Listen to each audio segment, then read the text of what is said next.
Hi అండి.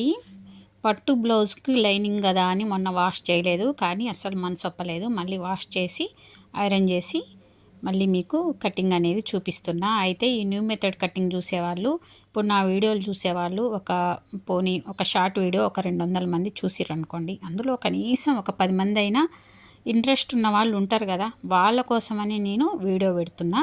ప్రతిసారి కూడా ఎవరో ఒకరికి ఇంట్రెస్ట్ ఉంటే నెక్స్ట్ ఫ్రంట్ పార్ట్ ఎలా తీసుకోవాలి, ఇంక ఇందులోనే ఏమైనా డౌట్స్ ఉంటాయి, అందుకోసమని తక్కువ వ్యూస్ వచ్చినా సరే నేనైతే వీడియోస్ అయితే పెడుతున్నా. ఇప్పుడు చూడండి, ఎంత పేపర్ సెట్టింగ్ చేసుకున్నా సరే షోల్డర్ అయితే తప్పకుండా నేనైతే ఒకసారి అయితే చూసుకుంటా అండి.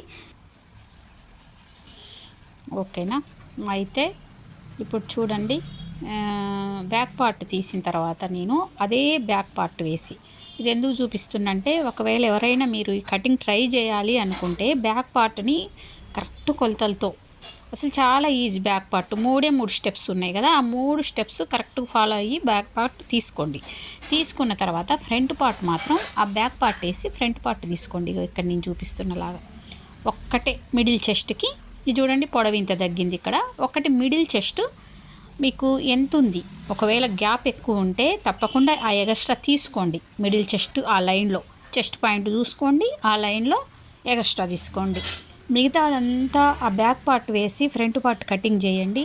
అసలు సూపర్ కుదురుద్ది. ఎక్కువ కష్టపడాల్సిన అవసరం లేదు. ఈ కటింగ్ ఇంట్రెస్ట్ ఉన్న వాళ్ళ కోసం నేను ఈ మంచి టిప్ అయితే చెప్తున్నా.